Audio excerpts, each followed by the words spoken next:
Did you know most of the feedback sessions miss out on real insights?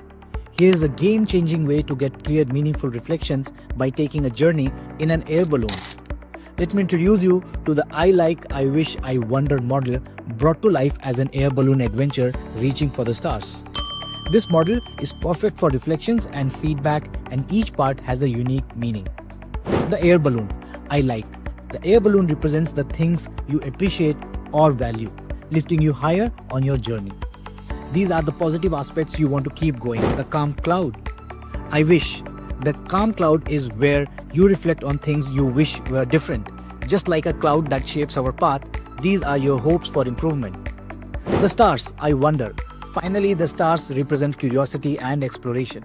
I wonder is all about possibilities, questions, and ideas you would like to explore further.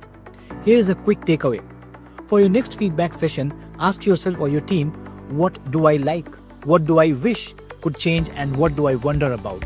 It keeps things clear and actionable. Solving problems by gamified visual facilitation is taking the corporate world and coaching world by the storm. Don't miss to attend a free training on visual facilitation on our website visualthinkingschool.eu, and let me know in the comments which model you would love to see next using our visual storytelling chart.